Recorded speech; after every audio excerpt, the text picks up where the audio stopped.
Bang. There's the correct bumper. Bump it up.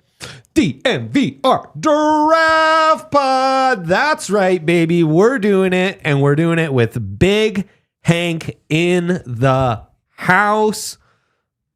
I know him as Big Hank. You might know him as Henry Chisholm, one of our star beat reporters for the Broncos. He's doing it. He's living it. And this is the perfect time to get our little offseason primer in.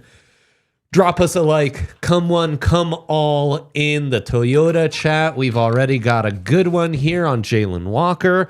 We dropped a new mock draft on the website yesterday, courtesy of Fran Duffy. I'm going to tell you a little something about Fran throughout this show. We've got producer Riley Sorbo. He's like a young, up-and-coming draft prospect himself. Wow. Just nailing it right Easily now. a top 2 Sorbo in the company. Oh, my gosh. Easily. That Sorbo draft would be heated. Oh, wow. It would be. It'd be a quick one, too. Yeah, I mean... We'd labor over the picks. I've always been a Kale guy, but I don't know. Big Riley's stepping it up. Yes. You're really calling your shot. And yeah, so I'm excited to do this, Henry. Yeah. Even though we're doing 4 segments, I was smart enough to only put 3 segments in the rundown because one will run through the first 2. I know. I'm certain, though, I've got a really important question for you before we start the show. Were you able to tease that you were going to be on the show on the Broncos show, or let me guess, you were in such a rush to get done that you couldn't even say it? It happens every day on that damn show, which I love. That we get to the end and there's no time to throw in we have this awesome show on the way, or we're talking about jokers. Here's my hot take. Jokers, yes, not Nikola Jokic, by the way. Jokers. In Sean Payton's offense. Yeah, we've been grinding old Gruden QB camps. We have. I think this might be the best draft pod of the year, which I know is crazy, but just looking through the rundown, looking through the notes, the way the notes lined up. Are you accounting for there's only been one other one this year? And I was by the hoping way, nobody would bring that up. When that ended, Jake was like, wow, that was a banger, bro. That was the best draft pod show we've done in a while. I tweeted this one will be a banger. Okay. So the standards are high, and I really wish you'd push people to it because I think this is going to get good. Okay. We've had some side talks recently. This is going to be good. Come one, come all. Tell your friends, hide your kids, hide your wives, because they're getting everyone on the draft pod out here. Leave us a thumbs up. All that helps because Henry's right. We've got a banger, and we start with a banger with our mock draft, the All-City mock draft made by Fran Duffy. I've been listening to Fran for years since he was on Fruffy. Sure. We'll have him on the show and see what he thinks of that soon enough. And he used to do the Ross Tucker pod. Just when he talks, you can hear how dialed and how much he grinds tape. Absolutely. And this mock matches it. It is truly thorough and beautiful. And I would highly advise you check it out at the dnvr.com and become a diehard today. That sale still running. Don't tell anyone. It's supposed to be done. Okay, and so let's go right to the Broncos, Henry. Yeah. Tyler Warren gone. Yep. 20th pick in the draft. It's official. Yes, it's official. The 20th pick in the draft. The Dallas Cowboys at 12, which I think is a sneaky important pick for the Broncos, take Luther Burden the third, LB3 as he's known. There's no LB2. And that allows for one Ashton Jeanty to drop to the Broncos at 20. Your thoughts? This is a dream. Ashton Jeanty is still the dream. Don't let anybody try to change your mind. I think we didn't talk about him a lot because we assumed top 5 pick, if not top 10, because there's a thing that happens with great running backs. 4th on my board. 4th on your board, yeah. Highest ranked skill position player I have. Not named Travis Hunter, who, of course, goes both ways. When you're a freak running back, you go at the top. That's just the way it goes. Whether you're Zeke, Saquon, Bijan, and he is in that category. Christian McCaffrey, who's what, 9 maybe? 8, yeah, that sounds right. Still right up there. So I think if Jeanty is there, you run to the board. He is a monster, and I don't think he should be anywhere close to 20. Are you hearing anything, even just whispers from the walls within Broncos facilities about how they may feel about one Ashton Jeanty? I heard a wall whisper that, I mean, it's nothing crazy. He did very good. They like him. Hell yeah. Yes. Yeah. And again, I'm not sure it's a whole scouted thing, but yes, I've heard positive things said by people who matter. And as Fran mentions in the mock draft itself, obviously Sean, in his early days with the Saints, has had a history of drafting running backs in the first round. One Reggie Bush, 2nd overall, I believe. And then, of course, Mark Ingram, both former Heisman winners that he selected at the end of the first round. Could the Heisman runner-up be in the Broncos' future? Yeah, it'd be a slam dunk pick. Yep. There's no doubt about it. It is obviously a great running back class that we're all very excited about. And I don't think Jeanty is the end-all, be-all if he were to go before the Broncos. As Fran also mentions in the mock, there are other at this point in the draft, if Jeanty weren't around, the wide receiver options at that point in the draft start to become quite tantalizing. At this point, and I asked this to you as well, my friends in the Toyota chat, who you guys are starting to talk. So I love that. Seen some Jalen Walker stuff, some Scattaboo. Is Luther Burden the actual best fit for a Sean Payton offense because of the screen game question? Great question by Cavante right there. But first, we'll talk about past 28th picks. Can I go ahead? Yeah. If you have something. Tyler Warren or Ashton Jeanty, if you had a magic wand to pick one to drop to the Broncos, who would you use that wand or that magical wish on? I struggled. Because I actually, around midnight last night, was thinking through this, going back and forth. And I initially had Jeanty number 1 because it's Ashton Jeanty. Like, that could be, he could carry you to a Super Bowl. Like, if you obviously need to build a team around him, all that sort of stuff. You wouldn't be surprised if that's a guy who has Terrell Davis. Like that's what you're looking for. That's why he's supposed to be a top 5, top 10 pick, because he is an absolute monster. He may one day be the best running back in the NFL. You're seeing a guy who could have the kind of impact a Saquon has had on the Eagles 100%, offense 100% this season, for example. But then Tyler Warren, has there ever been... I have a lot of crazy thoughts. He's incredible. The way he runs after the catch is incredible. His versatility. Now, the way he plays on the seam is incredible. Yes. And those are the 2 areas. Broncos need somebody who can create after the catch. They need somebody who can win in the seam. The wrinkle he adds as a Taysom Hill type of ball carrier. Absolutely. And so the Joker position is going to be a theme of this show. Yeah.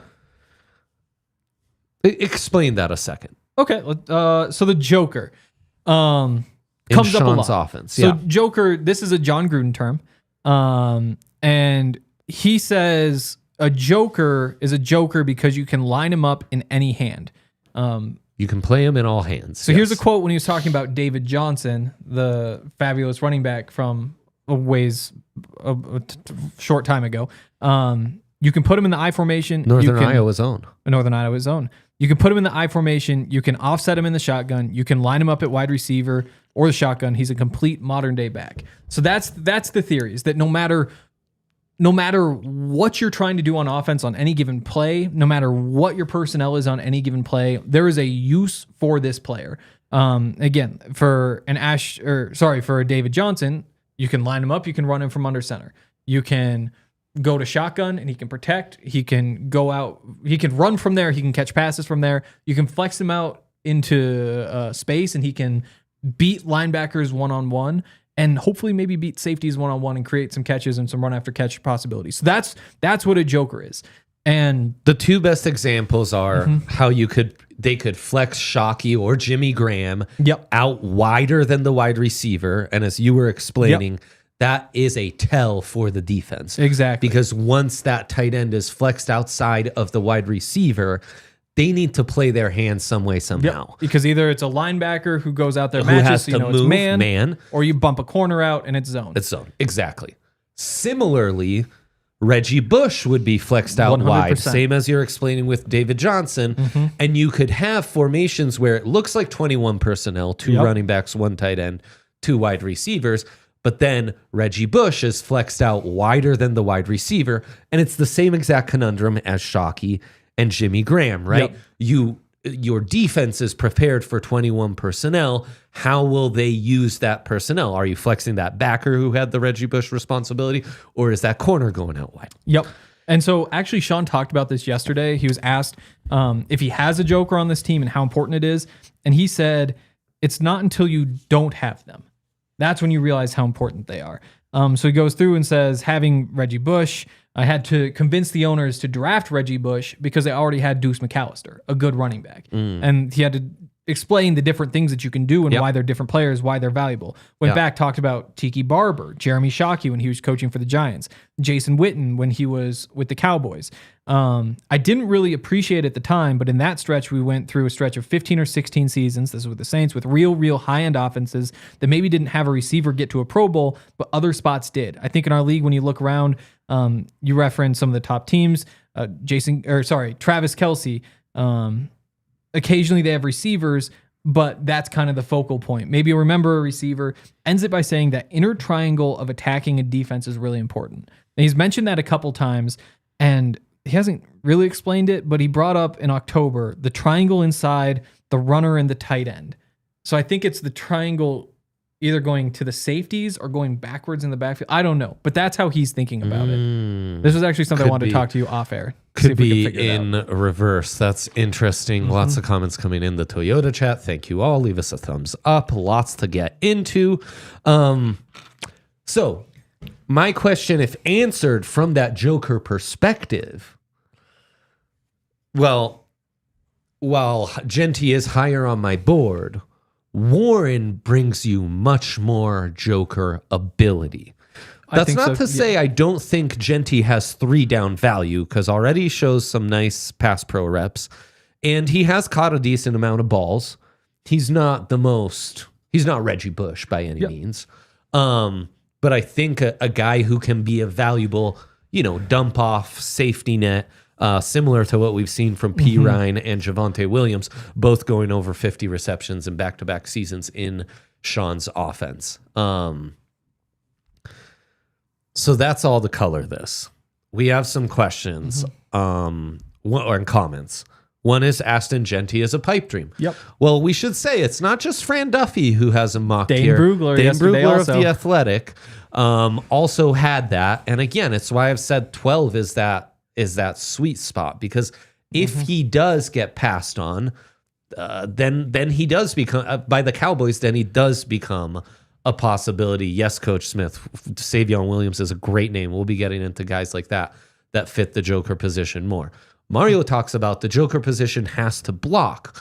Well, you're thinking of the Joker position just from that tight end mold. But it means a lot more than just a tight end. Mims, I would argue, has been a Joker in this offense this year. They've tried to play him in that role, and I think what he's lacking is the runs from under center. And obviously they've tried, but you still haven't seen that turn into like a productive use of him. Because even when the defense matches with a light box, they say you don't have a running back on the field. You have Mims, so we're going to treat him like a receiver. So you have a light defense. Even in those situations, you're not beating them because of it. Maybe you pick up your 4 yards, but that's the piece that's missing right there. 100%. Lots more to get into also, with the Joker position. Most recent comment from Todd, we don't need Reggie Bush type for Joker. We can use a Taysom Hill type. Ideally, you have both. Also, I've got a Reggie Bush type for you coming right up. Yes. Yeah, more thoughts on the 20th pick, more thoughts on the Joker position, and a lot more to get into with all the Broncos' other needs. But for a shout out to Coors Light, our sponsor, our our exclusive logger partner. Nothing better than now we don't have, football's not going to be there on Saturdays and Sundays before you know it for us. Coors Light is, though, when you choose chill. Games like last Sunday, where I'm just getting tortured by that Bills O-line, which has influenced some of my targets for the Broncos this offseason. It really is just skews your entire perspective, that last game. 100%. I choose chill with a nice Coors Light on the watch-along set. Boy, it's just so delicious. Goes down so smooth. So cold, The tailgate set, as I'm just being...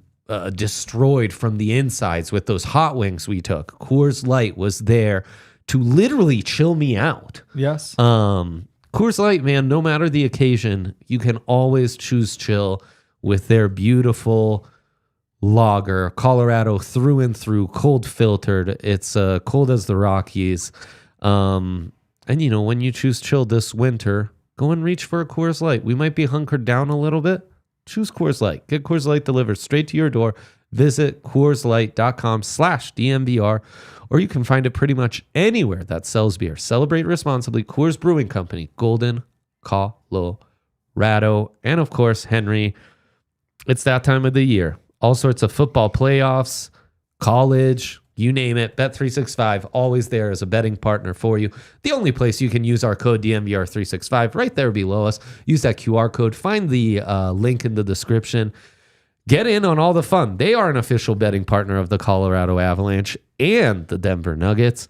And right now on the football side, they've got all sorts of stuff for your SGP Sunday. Place a qualifying parlay, bets totaling $20 or more on Sunday's NFL games, and get up to $25 in bonus bets. Download the app. Use our code DMVR365 when you sign up. Whatever the moment, it's never ordinary at Bet365. Must be 21 plus. Physically located in Colorado. Please gamble responsibly. If you or someone you know has a gambling problem, wants help, call or text 1-800-GAMBLER. Okay, Hank. We're going to talk a lot more about needs and guys who can fill those needs. Thank you so much, Toyota Chat. Some great questions in here. We're going to get to those towards the end of the show, but keep them coming. Of course, we have lots of questions on Colston Loveland, Hank. And as I was alluding to, who's a perfect Joker tight end. Yep. Fran also mentions that at this point in the draft, the wide receiver options seem to be really intriguing. They do. Loveland or wide receivers? Where do you want to go next? Let's knock Loveland out real quick and hit receivers. Please. Yeah, I mean, Colston Loveland, Michigan's tight end. He was coming into the class, the top ranked guy in the class, and then Warren has just lit the world on fire and surpassed him. Similar to Brock Bowers, you remember watching him as a freshman and being like, oh, wow, this guy's incredible. Can't wait till his draft class when he should be the top guy. Now, Tyler Warren's kind of having his moment right now, but Colston Loveland has continued to be really good. Maybe hasn't had like the ridiculous numbers-wise season, but again, just super long, super athletic, a guy who can play on the seams, speed. I almost feel like we're out of the era of drafting tight ends who are good at blocking. Like it feels very rare that you find a guy and you're like, this is a good blocker. I think you see like with a Tyler Warren, some hiccups, but also like there's some highlight reel blocks in there, and that's what you get excited about. Colston Loveland doesn't necessarily have those, which to me knocks him down a bit, because as much as what the Broncos need is somebody who can catch passes, a first round tight end, I would love to at least say like, I think this guy is going to be a plus blocker at some point, and I'm not sure if I feel that way about him.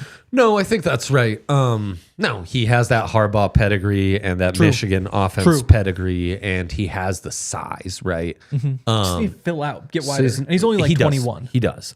So he's not a complete nothing burger on that end of things. But yeah, you're right. And yeah, you're also right. I mean, I can't remember the last high-end tight end that I actually like their blocking. Exactly. And I mean, even guys who have turned into pretty good blockers, Kelsey, Trey McBride, it was kind of a like meh for them coming out of college at best. Can I transition into a little hot take here? Yeah. Going back to Jeanty and the Joker role, I think I think it's rare that running backs come out with the Joker tag. Like occasionally you have like an Antonio Gibson who played receiver, moved to running back. But for the most part, those guys become Jokers in the NFL. Because if you're that, like Saquon Barkley, a Joker. But what did they do in college? Sure, maybe he caught a couple passes. Why wouldn't you just hand him the damn ball and let him run? Yeah. And I think that's what you see more often than not, is that some of those skills you develop in the NFL. Yeah, but I think the special ones come into it with that already. Like Christian McCaffrey. Like McCaffrey. Yep, McCaffrey had that. Zeke had caught a bunch of balls. True. But again, would I qualify him as a Joker? Not at that point. Necessarily. The wide receiver options, I think, that 12th pick, again, very important for the Broncos because Fran has LB3 there. Well, if LB3 dropped to the Broncos, he'd be a nice pick. Now, I've been a little low on him with how he had... the season he had just 600 receiving yards at Mizzou, but man, he had some monumental plays. He still put up big plays. And what I like about him, just like what I like about Emeka Egbuka, is that these guys operate out the slot a lot. Yep. And as we've learned, is this new era of football where your slot receiver isn't just Wes Welker. Yep. He's not the quicker than fast, undersized guy. Slots come in many different shapes and sizes, and we've seen some of the most transcendent and productive wide receivers to come out in the draft in recent years to be guys that operate out the slot. Cooper Kupp, Justin Jefferson, Puka Nacua fits that mold. I'm blanking on a couple more. But that slot versatility, I think, is very important. I think it's important for this Broncos offense. And I think another concept we'll introduce you to, building your wide receiver room out like a basketball team. You have your point guard. I'd say Troy Franklin's your 3, your small forward, because we forget, while skinny, Troy is pretty tall. And you've got your bigs in Vele and Cortland Sutton, of course. You kind of need that 2 guard. That guy in between Troy and Mims with maybe some slot versatility. And that's where LB3 and Egbuka would fit that to perfection. Yeah, I like that. So I'm a fan of the Sean Payton skill position is almost like a wheel where it's like you have, say, Javonte Williams right here. Then you go to Audric Estime, a little bit bigger player, a little bit stronger. You go to Michael Burton at fullback, who's even bigger, more of a blocker. You go to Nate Adkins, who has some of that, but also is more of the inline. You go to Troutman, to Kroll, all the way around to like it's the Russian doll, little Jordan, who's like kind of the blocker, and then you go to Court, who's like the big guy, to eventually down to your speed receivers, who you get all the way down to Marvin Mims, who then transitions to Jaleel, and back in here all the way back to Javonte. So you have all these different skill sets. You try to upgrade each of them. But I like the basketball analogy too. I think that's a Mike Lombardi. Is it? Okay. But so I think they do need a slot receiver. I think that there's a lot of value there. I think that Marvin is probably who I would pencil into that role for next year, even with some of the deficiencies attacking the middle of the field. I think that's kind of the best option, and that's why it's easy to upgrade. I wonder, though, would Sean Payton spend a first-round draft pick on a guy he expects to play primarily from the slot? Because he's talked about how the receivers aren't really the emphasis, and when they have been, it's that true X receiver you put out there who wins the one-on-one. I think that's a good point. And I'll say I'm not is against it. Egbuka and Burden, what's nice about them is similar to a Kupp and Justin Jefferson and Puka Nacua. They have that experience in the slot, but they have the traits, speed first and foremost, to be your outside wide receivers when you're just in 12 personnel, 21 personnel. And Egbuka, like the screen stuff, he tracks the ball well, he's slippery, he makes tough catches. He catches on the run, which is something Broncos don't have, is he doesn't do that thing where you jump a little bit when you catch it. He just catches and runs and goes. I like him a lot. I would love if Tedero McMillan slips. Well, and which I know is a pipe dream, and I know, but he is a Sean wide receiver. Exactly. And if you have that guy, like it's almost like also, watching Wemby play basketball. Torrey Horton might be insane value at this point. There's a chance, Is a similarly big, rangy, like he just checks off all the boxes for you. And this might be a crazy one to even throw out there, but I'm asking what it costs to trade up and get Travis Hunter. I'm not sure the price tag is even reasonable. But say he's there at the 5th pick still. if it's this year's first and next year's first to go get Travis Hunter, I mean, that's another guy who I'd do it. And honestly, even Tedero in the right situation, I might trade up to go get him. Obviously, it wouldn't cost that much, but if it goes up a couple picks, because again, like going up to get your guys is part of the Sean Payton MO. Totally. And I mean, the same goes with Warren and Jeanty, right? And if he's the guy who you're putting out there to, like, you're isolating him on one side of the field and letting him win, I love building an offense around that. Like, he is so much of a freak that it has that upside. Where it's like he's not as thick as like a Megatron, but you look at him and he's built almost like a Wemby out there. When you watch him, it's like those arms and legs, and you worry a little bit about injuries because of it. But I don't. And we're being asked if he cancels out Court. No, I think he upgrades Court because suddenly you have a true 1. Totally. And Court can be a beast of a 2, which is more his natural and role. Long term, it might be a replacement. As the true 1, exactly. Replacement / upgrade, you would, if the vision is there. Totally. And so that's, I love T-Mac at this point. And Ibuka too. If he's there, that's a good pick. 2 more thoughts at 20 before we have a greater discussion about Broncos needs and priorities. I've seen the Toyota chat. Leave us a thumbs up. We love you. So thank you so much for coming and asking all these great questions and being so engaged in this topic that we love so much. We love you for that. Spoken very brightly about a plan of, well, what if you trade down and you take Omarion Hampton, who is my RB2? I did, in Brugler's mock, notice that Caleb Johnson, the Iowa running back, snuck into the first round. And so I asked Dane, who is your RB2 and how likely could you see them going in round 1? He replied, my RB2 right now is Caleb Johnson. I don't think, all caps, he'll sneak into round 1, but it's not 100% out of the question. I like Hampton a lot more for the Broncos. Caleb Johnson's so unique. He reminds me a lot of the Melvin Gordon, Derrick Henry type. Yep. Now, Derrick Henry was literally Von Miller's size at the combine, so he's not quite that big. He's 6 foot, 230, 35 maybe. So more like a Melvin Gordon. Because he's a big back, there are plenty of plays where he just doesn't get going and he gets stopped for 2 yards. Yeah. But then there are times where he gets low to the ground, just as you think he's going to fall down, finds his balance, gets back up, and once he's in the open field, he's just a tractor, man. Upright, he's got the long speed, he's still young, very intriguing. I don't think he brings any of the Joker qualities to the and the other thing, when we've done the mock draft on this show the last couple times, we have heavily considered defensive line and gone with Kenneth Grant, Michigan's nose tackle. And after that Buffalo game, I mean, gosh, how could you blame us? So I asked Fran, did you consider any front 7 guys for the Broncos when putting this mock together? And he said, the one defensive player I did think about was Kenneth Grant. So he mentioned, DJ Jones is impending free agency, and that there are certainly options beyond Grant with Derek Harmon, Tyleek Williams, who's had an amazing playoff for the Ohio State Buckeyes, Deion Walker, a show favorite, the nose tackle out of Kentucky. Shout out Kentucky UDFA. All come to mind. He says day 1/2 picks under this regime have been underclassmen, and they've shown that they aren't afraid of guys with small sample size or just 1 year of production. So Grant would have been the guy I took there if Jeanty was off the board, which I think is interesting. And again, Jeanty has been off the board when we've mocked on this show the last couple times. And we, in fact, will go with Kenneth Grant. So I thought that was another interesting wrinkle to throw out there for this conversation at 20. Yeah, I think if we're going with needs, number 1 need right now is just a Joker. Like, whether it's a tight end, whether it's a running back, it's somebody who can stress the middle of the defense and, also create some of those mismatches and other play, whatever you say. Number 2 is an actual running back.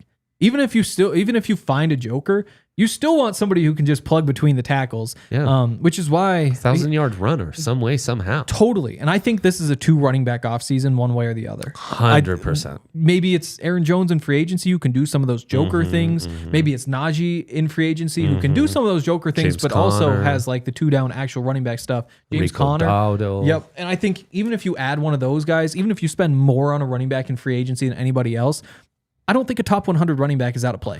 No doubt. Great transition. We're going to talk more about the Broncos needs at large. God, I'm loving this. You were right. It was a banger. It was a banger. We're just getting into it too. You know what's also a banger?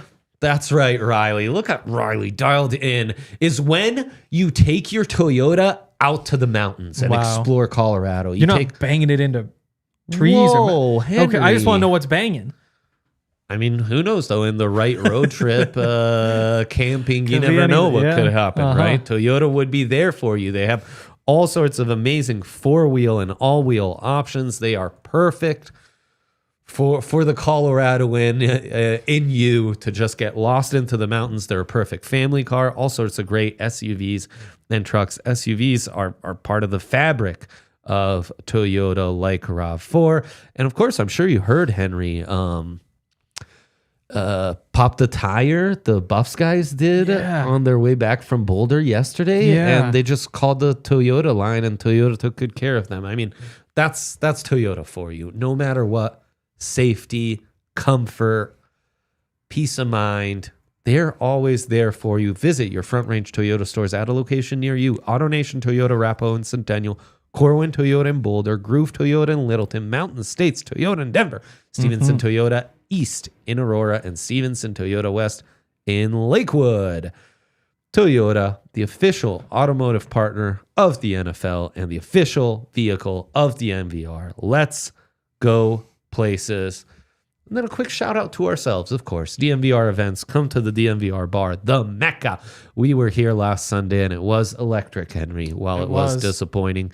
And now it's Avs and Nuggets season. The fun never ends. Come and join us for one of our Avs and Nuggets watch parties, and you will be hooked. You'll want to be here with our people every single Nuggets or Avs game after that. Check out all our events at ddmvr.com/events. We're having a new kind of... We're upping things a little bit on the event side. So we've got a sweet package for our upcoming Avs takeover, which is going to be beautiful. Chef's kiss. Check that all out. ddmvr.com/events. QR code right there from the genius, the legend, Riley Sorbo, or in the show description. Check it out. Support us. We try to make it more fun to be a fan. That's so you can enjoy. So please enjoy. Henry. Yeah. Yeah. Running back. Big need. Tight end. Just as big a need. Yeah. And I really... Because again, the cupboard's kind of bare, right? Like maybe you like Audric, maybe you like Jaleel. Like, hey, we're Nate Atkins guys. No one's telling you we're not Nate Atkins guys. But if Nate Atkins and Adam Troutman are 2 and 3, I really like that. I really like that. Really, I think is an exaggeration. That's fair. I personally really like it. It also depends who the one is. Exactly. And that's where you just got to do something there. And again, in some form, that's a Joker player. Like they're finding some sort of tight end this year it can build around. It might not be a great one. Hopefully it is, but they're patching that somehow. I kind of think you need to add a Joker tight end and a Joker running back. I think you might. 1 and 1, and then you can receiver. add. And I think both of those are like right. And both of a tight end like running back might be an adding 2 tight ends off season. You know, totally. It could be because again, as I really like those two as your 2 and 3. I like him even better as your 3 and 4. And if one has to go, it's not like you're up all night crying because you had to cut Adam Troutman. Right. Like as much as I like the guy and he's given a lot, like I would love to have him here in some form. If it doesn't happen, it's not the end of the world. Troutman for years coming out the draft and everything. But I think there's a cap. Totally. And Travion Henderson, a guy the chat's going off about a lot. He's had an amazing playoffs. He'd be a great like third down running back. 100%. Kind of complement Audric Estime and whatever other more conventional back you might have. To me, though, the true Joker running back in this class is Brashard Smith out of SMU. Okay. He's 21. He transfers from Miami to SMU. At Miami, he was a wide receiver, fairly highly touted. At SMU, he becomes a running back and still caught many balls and was like top 10 in all-purpose yards in the country. He's got that Reggie Bush type profile. And because of his previous experience as a wide receiver, he's a guy who, when you flex out wide, could really give linebackers and safeties problems. I get excited about it. I will also add that there are a lot of these guys. Like this is one of the draft stories. You know, it's like he was a receiver. They moved him to running back. It unlocked him. Now he has all this. Like it's a classic prototype. There are a couple every year. Mm-hmm. I'm not sure the hit rate is what I want it to be. Because like I think back to like a Lynn Bowden, for example, who just like it just doesn't work out. Or like Antonio Gibson, different style, bigger guy, but like he found a bit of a role, hasn't quite, you know. But I think they never used Gibson the way he should have. But you're right. The like Tavon Austin, like, oh, he's the next Percy Harvin, like, you know, jack of all trades, master of none. Sometimes it's a problem. Exactly. And I think Brashard is basically an upgrade on Jaleel, but can do that Joker stuff. And how much is he redundant with Mims? You know? Like, yeah, I mean, that's a great question. There's some of these things in there. In general, though, this is a really deep running back class and tight end class. Very deep. If you go through, say they just do the something Big 12 weird, backs, you got like 7. Exactly. Yeah. Say they don't take either in the first 2 rounds, it would blow everybody's minds. At the same time, those are 2 positions where you found good players in the past in the 3rd and 4th round. And I think this year in particular, Smith, no one's buzzing about, but Brashard, I think, would be found in the 4th round. Like he was the star of a playoff Like team. you look through, I'm just on ESPN's rankings for no good reason. Yeah. Luke Lachey is coming out this year, the tight end from Iowa. A guy who we really liked a year or 2 ago. Sure. Just kind of slipped. Same thing, and Ollie Gordon, who I might be the last guy who still believes in Ollie Gordon the at Oklahoma State running back. Those guys are going to be there late in this draft. And I think that there's just so much depth at positions where in the past you've never had to invest all that much to get good players. I don't see this as it's running back or tight end or bust in the first couple rounds.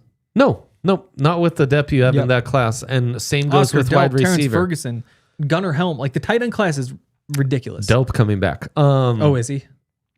Slightly less ridiculous. The other wide receiver running back hybrid that I think would be, and we've talked about on this show before, is TCU's Savion Williams. Yes. Who rushed for 322 yards on just 51 carries, 6.3 per rush. And on those 51 carries, 6 were touchdowns. Bigger, too. He is 6'5", 225, my man. Yeah. So, yeah. And then he had 60 grabs for 611 and 6 touchdowns as a receiver. He's raw, but has the potential to be that star one. He's big, which Sean likes. And that's a guy who, we put him in. They've got Savion out there. They're going to trick us and make us think he's running the ball. We're prepared with our sub package. All of a sudden, you've got 6'5", 225 running up the B gap with Quinn Meinertz leading the way. And that might be trouble, you know? Yeah. So I really like him as a joker. Yep. And then the other... I really like him as a joker when you already have a joker. Or it's like we can work him in and like... If you didn't have to rely on him... Tyler Warren's your tight end. Exactly. And then Savion Williams is your 3rd round wide receiver. Then 4th round wide. Now this all works. Now we're cooking. If you're putting the entire joker or with position... Colston Loveland, you know. Yeah, exactly. If you're saying our joker this year is Savion Williams going into the year, it's like, hopefully it works out. Because this is the biggest hole and you replaced it with a rookie who isn't Tyler Warren, you know? I'd be excited about the pick, though. 100%. And then the other big joker candidate to me, tight end position has a decent amount, but the one that really stands out is Harrold Fanning Jr. I know. The Bowling Green tight end who led the nation in receiving yards. Tight end leading the nation in receiving yards. And if he... Smaller a la Brock Bowers, but this guy just knows how to get open. He knows how to extend and grab balls. He knows how to stay on his feet and break tackles in the open field. Incredible.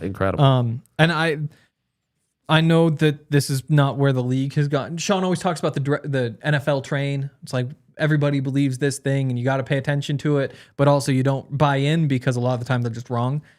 NFL train, Harrold Fanning kind of had his moment and seems to be fading just a little bit. Yeah. If the Broncos take him in the 1st round, I'm not going to be upset.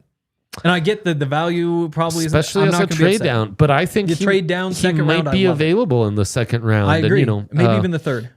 Brugler went with a 2-round mock. He had Mason Taylor, Jason Taylor's son, the LSU tight end that I've talked up a decent amount this season as the Broncos pick. We've got a couple local kids in Gunnar Helm of Texas and Terrence Ferguson of Oregon. You know, Jacob Brenningstool, the Clemson tight end, has some joker ability. I mean, on and on and on. This tight end class is really something else. So, I just like their options. You could draft 2.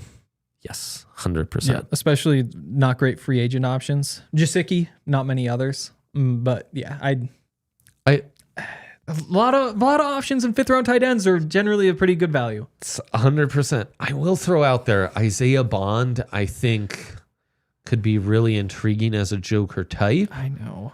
Because he could be used similar to Mims. He could be used similar to Reggie Bush. Mm-hmm. Now, this is truly the Lim Bowden mold. Where it's like you can talk yourself into all the things he can do, but then you better have a real plan and know what you're doing, because, already he came to Texas, which is a lot of fanfare, and he's got a Lambo the second he signs and all this.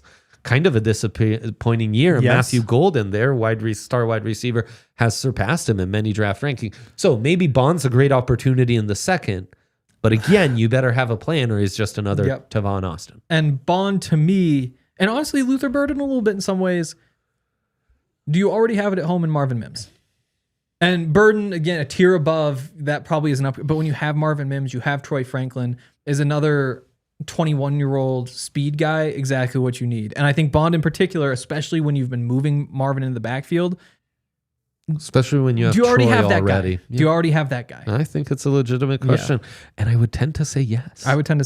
I think not just Mims, but I think he takes away kind of what Troy Franklin's value is in this. I totally agree. Can I hit you with some of these recent 20th picks? Oh, yeah, let's do that. That's a good idea. So this year, Troy Fautanu got off to a really good start. We saw him play against the Broncos, got hurt. Uh-huh. Would he be the perfect right tackle next to Quinn Miners? Somebody like that who can fight, who's physical. I think Sean's offense is looking for someone who is bigger and more imposing size-wise. I almost think he's more of the perfect left guard replacement. That's fair. For a Ben Powers down the line. That's fair. Than he is really your right tackle of the future, because that right tackle, that's kind of the position where you need a mammoth guy. Yeah. And after watching Dawkins and Spencer Brown and Osiris Torres kind of bully the Broncos defense in Buffalo, I would not mind adding another guy like that. Troy's a fighter, though. Like, it's 6'4", 317. Like, he doesn't have the length necessary, the height. But I think if he works double teams with Quinn, you're beating up whoever's out there. And let's explain your pitch. Is like he matches Quinn's athleticism, ability to move, being a mauler in the run game. And then that athleticism also shows because he was Washington's left tackle. Yes. An All-American left tackle. Like the way he moves in pass pro is really impressive. Similar to Quinn, it's kind of lower center of gravity. Mm-hmm. Like, be careful the second these guys put their hands on you, you're in trouble. Yeah. I bring it up just because I think when you go through the recent, it's kind of a fun list. So let's hit the next one. 2023 Jackson Smith and Jigba, which arguably is kind of the thing the Broncos need with that slot receiver. And we talked a little bit about the value 100%. And all that stuff. He's the Egbuka prototype. Exactly. Right there, yes. And I think if you take Egbuka, you're taking Jackson Smith and Jigba. And I think the outcome we're hoping for. Exactly. Yep.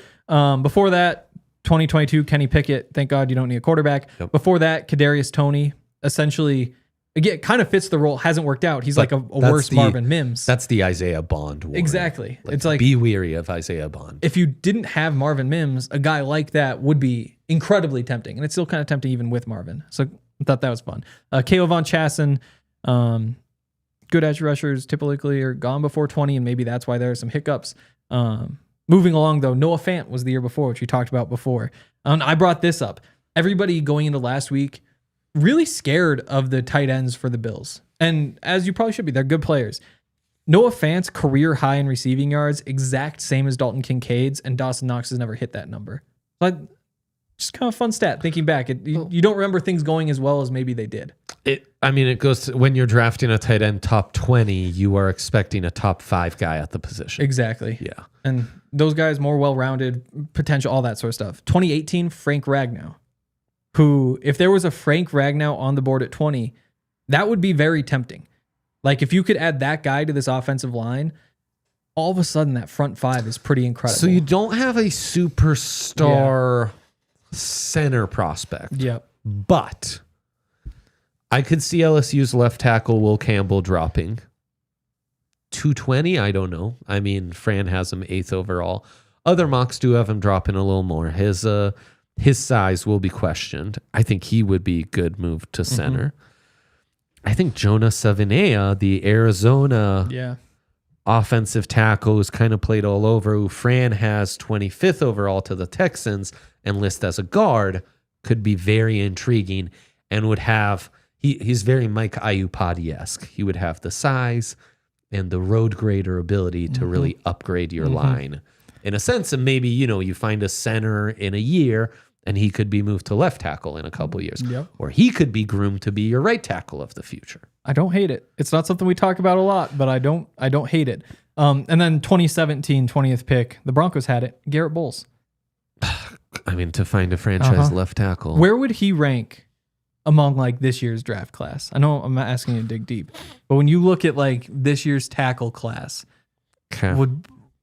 where would Bowles as a prospect fit in? I think you were lower on him back in the day too. No, I was. I mean, he was a classic boomer bust, 1 year wonder, offensive tackle, super high upside, which he's realized in many ways. But the downside with the age and the rawness and there was some penalty stuff that stood out even in college. He would be probably firmly my offensive tackle 5. Okay. Behind Josh Connerly Jr., who I'm very high on. Fran did not have him in the first round. I asked him about that. He said he's still early in his eval, but he thinks he will be a first rounder.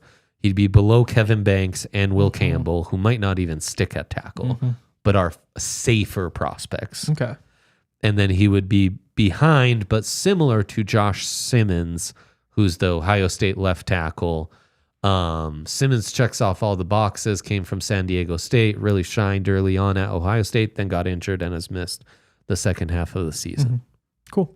So that's recent history. Troy Fautanu, Jackson Smith and Jigba, Kenny Pickett, Kadarius Toney, Caleb Von Chass, and Noah Fant, Frank Ragnow, Garrett Bowles. So kind when of you 50, told 50 me you were bus. going to read it, I was expecting worse. Yeah, I was that's expecting fair. worse. And then the Broncos also had the 20th pick 2 other times in their history. Positional value really stands out to me, though. I agree. Like the wide receiver and left tackle are the ones that I agree. And Chasson. But yeah, so Broncos also had the 20th pick, 2003, took George Foster. Had it in 1989, took Steve Atwater. Good pick. Oh my God. There were 3 other notable Broncos who the Broncos didn't draft, but were the 20th pick. 99, Ebenezer Ekubon, Cowboys. Oh, okay. I hadn't thought about him. I liked him. Aqib Talib in 2008. Kareem Jackson in 2010. Wow. Just kind of interesting to look at those 20th picks. See what the Broncos are in line for. It's honestly part of what made Bulls such a great pick and why you understand the Chasson gamble is like a lot of those other guys had a bit more limited ceilings. Yep. So you might want to roll the dice, or it's why trading up, and anyone who got confused and didn't hear Hank right, he was talking about T-Mac as a trade up, not as someone who drops to 20, because we know that's unrealistic. It is. Yeah, I mean, as we talked about on the watch along, I think you always need to consider offensive line with Sean as kind of a sneaky thing, because he's found most of his star skill players later on in the draft, and he's never been afraid to upgrade an already high-end area. We talked about defensive line. Hank, linebacker, off ball. How do you feel about Singleton and Drew Sanders coming back? It is a decent off-ball linebacker class. Also, we'll answer your questions in just a few, so keep them coming in the Toyota chat. Leave us some thumbs up. Thank you so much. We appreciate all the engagement. Yeah. Real quick, a lot of people talking about the huge nose tackle thing. That's not the Broncos style of defense. So they switched this year to a more penetrating style. So they want their defensive tackles to be getting upfield. They have no interest in a guy who's that big as like a clogger, because that's what they were running a couple years ago when that was, you occupy blockers up front and then it frees up your linebackers. With guys like JFN, with guys like Zach Allen and Benito, does that equation change? Because You could having a change it. clogger who just takes up 2 blockers all of a sudden frees up 1-on-1 and free rushes for those guys. Totally. But you also just led the NFL in sacks. You and did. You did, correct. That defensive front. Correct. I'd say what they did worked, and I'd be trying to replicate it. I wouldn't be saying go back to what you did 2 years ago. Right. Again, like, And there the are different two ways pure to do nose guys, Grant and Walker, have more than just being cloggers. it. True. Yes. And that is They're not important. just- like Vita Vea is different than just like your Even Sweat, who was the one true nose tackle who went top 50. Yeah. That guy's got more mobility than like your normal 400-pound guy. Yeah. And he really might be 4 sacks. I also think so. Part of the reason the Broncos had so many sacks is because they sent 5 rushers so often, more than anybody else in the NFL. They sent exactly 5: the 3 guys in the middle, the 2 guys on the outside, because that got you one-on-ones. If you did go for the 350-pounder, that would be a different way to create those one-on-ones by drawing 2 guys to the middle. I don't know that I buy that they want to go that route. I think that they look at what they did and say, this worked pretty well. We want somebody who can attack, a DJ Jones type, instead of just a pure build it off of clogging things up. So Well, that'd be my pushback. That's why I bring up linebacker. Like, There we could that go. be part of the solution in becoming a better run defense? Because, of course, in response to that, the chat is saying, like, well, you need better. Yep. And I better run know, defense. so the run defense tailed off a bit. Remember that, where were we at the beginning of the season with the run defense? We got to the point where they went to the penny front, which was the 5 rushers down on the line of scrimmage with just Singleton behind. Yeah. That was almost like their base nickel defense was, we don't like our other linebackers enough to even put them on the field, so we're just going to have Singleton cover everything up, and it worked incredibly well those first 2 weeks. Essentially playing a 5-1-5. Yes. I think to improve the run defense, it isn't change the style, it's have more functional linebackers. And I know Cody Barton won like the AFC Defensive Player of the Week, and he had a better season than we anticipated. He's going to make more than the like 1 year, $2 million contract he got this year. I'd rather go a different route and get somebody who can be a little bit more functional. Also, you do get Alex back, which is going to be big in that regard. You hope he's himself still. But to me, it was a linebacker problem, not a defensive line problem in terms of the run stuffing late. And I do think Singleton and Sanders can upgrade you there. Yeah. So you have Singleton, you have Sanders, you have Lavelle Bailey. I love Drew Sanders as a third inside linebacker. I love it. As somebody who you can rotate in on rush downs, as somebody who, if somebody gets hurt, then you give him the opportunity. I don't love him as a starter right now just because we haven't seen that that's a job that he can handle. And Lavelle Bailey, I love as a 4. Just in some ways, Drew Sanders light. A prospect who you're developing who may get there. You're still looking for somebody else to start. And personally, I'd be willing to to go compete to start. I'd love to go get a Zach Bond. I think that his versatility could shine through. Like if Drew Sanders is good enough that he needs some of those snaps, well, guess what? Now Bond can maybe move to the edge occasionally. I know you like your edge rushers, but there's still like those little quirks that you can throw in because he's good there. Same way Drew Sanders is good there. And I think that somebody like that could really be what takes this defense over the top. I like that. The only other need I have that we haven't mentioned is safety. And I've got my note that, yes, I know there's some PJ Locke complaints, and I think after that game, they're not unjustified. Great shout out by Cavante on A.T. Perry. I'm intrigued by A.T. as well. Yep. He's competing in that little Jordan Devon Bailey type lane. Exactly. So yeah, he's your backup big. If exactly. We'll permit a and Lil continuation Jordan, they'd of have that. to sign to bring back. Yeah. I think you could upgrade your starter there. Do you need it? The defense was good enough without it.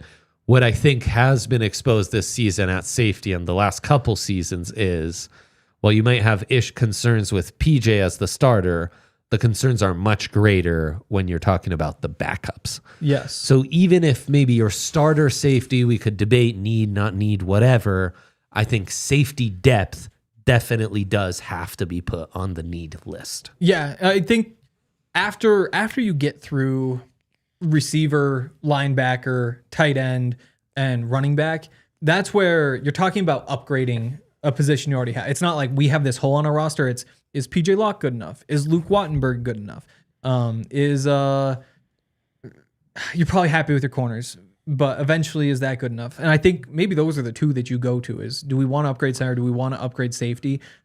Here's their process. They're going to take 2 weeks off, clear their minds, go back, evaluate the entire roster, and then make a plan. And that's when they'll decide, was PJ Locke good enough? And if they do, then they say, yep, we run it back. He's a nice, cheap option. We get to continue with our continuity, which is a great thing. And if not, then that's where you say, if we're going to upgrade there, it has to be a significant upgrade. I don't think this is a situation where you say like, hey, we can go get this guy for $4 or $5 million. PJ Locke is already that. Yeah. So I'd say you go look at a Talanoa Funga, you look at a Javon Holland, you look at some of these big name safeties that are out there, because I don't think it's worth it to just say, let's go get somebody who's slightly better than PJ Locke and pay $6 million to do it. That's why I just draft a guy to kind of develop behind him. The chat threw this out there, and it is the last point I wanted to make. Thoughts on a bigger edge rusher? This was the D'Amico Ryans Niners defense, and for an offseason, we were all like, yeah, you can't have enough. Have 4 elite edge rushers. Who can stop them, And I mean, it's the old Spagnuolo with the Giants, and I mean, I like the Broncos 2 deep at edge with Dondre Tillman and Ellis in year 2 and all that. But it is a stack class, and especially that bigger edge rusher. We could talk ourselves in potentially upgrading the Jonathan Cooper position. You might have some guys who are intriguing. Yeah. Shamar Stewart of Texas A&M probably first and foremost. And he might even be able to double down as your big edge and or JFN rotational guy. Yep. I think that, first of all, we saw in the playoff game, Nick Benito loses some snaps because he's struggling to hold up in those situations. And that's where we did see more Dondre Tillman than we expected. We started to see a little bit of Jonah Ellis before he got hurt, and that's also part of the reason we saw so much Dondre Tillman. But those are kind of your big edges. With Dondre being the best prototype that way. But Jonah Ellis maybe being a little more talented player, maybe not quite as big, but can kind of potentially fill that role. Someone who gives you more depth on the front 3 and can double down as an option in that edge rotation, depending on what front, does that seem something worth investing? It's tempting for sure. I think that was kind of the selling point on John Franklin Myers, though. Yes. And we just hardly ever saw it because they felt so good about what they were getting. It wasn't really, again, that playoff game is the one that kind of makes you nervous about some of these situations in the front 7. 100%. It's like the final, It's like that's 20% of the grade on the season after you go through. It's A. And then all of a sudden it's like, I was a D on the final from that front 7. Like, where does that leave you? So we saw some of that from Dondre Tillman. He's really good at that. Could probably upgrade your Dondre Tillman, but also could you develop your Dondre Tillman to be that guy? Zach Bond, again, as like a free agent. That's what I was talking about. Yeah, He's somebody who could rotate. Drew Sanders already on the roster. Is he the guy who you want to do some of that? Is Jonah Ellis the guy you want to do some of that? I struggle because your options are bringing a veteran who could be maybe your two down edge rusher. I'm not sure I want to take those snaps away. Would you draft somebody? Would he be redundant with your Jonah Ellis, with your Dondre Tillman? I think it's a possibility for sure. There's room on the roster for one more of those guys. I'd say I'm happy with what I have, especially with the fact that Drew Sanders, we are once again making a decision on which position he plays, and having him as the swing between those two, you're probably fine. Yeah, can always go with more so. edges. You can always go for more edges. It's the D'Amico Ryans, but honestly, with all the other stuff we've talked about, feels like more of a luxury than anything else. I see that Riley, our guy, has saved some questions for us. Let's get to that, Riley. Yeah. Riley, are we able to go over just a couple? Okay, beautiful. Do you draft defensive line because that allows you to play John Franklin Myers or even a Zach Allen a little bit more as like your 9? Potentially. There are conversations. Cavante asks, Jeanty played in a weak conference. Are we concerned about that? From a draft evaluation, the concern would only be in feeling like, are those stats from this season deceiving? Mm-hmm. And when you watch the tape, when you watch his overall, performance on record, even dating back to the season prior. How you see, what are the splits between how he played against conference opponents and non-conference opponents, and how did he do in the playoffs and against Oregon, and just his general running style. No, I don't think it's a concern at all. I mean, the conference is why his stats are inflated, but you don't scout based off of stats. You scout based on what you see. You're not drafting based on stats. Exactly. And those stats might lead you to a question. Where you say like, wait, he only had 3 yards per carry, or he had this many. Let's go back and check. But you don't scout based on the stats. And I think even in the tough games, like we saw what he did against Oregon, the playoff game, even while the numbers weren't spectacular, you can go back and watch and see, oh, he's getting hit in the backfield and breaking the tackle. Or there's the one run up the middle where he goes for like 8 yards and it takes 8 guys to bring him down because he's breaks. Like you could still see the traits shine through. What you saw is that he's a home run hitter when he gets blocking, and your job in the NFL is to give him good blocking. 100%. Well said. I do think the tread on the tire is a concern, though. Yep, that is a concern. And is something, Yep. Todd Osterndorf. Where do the Broncos go for an inside linebacker that can cover a tight end? I mean, heaven. Like that.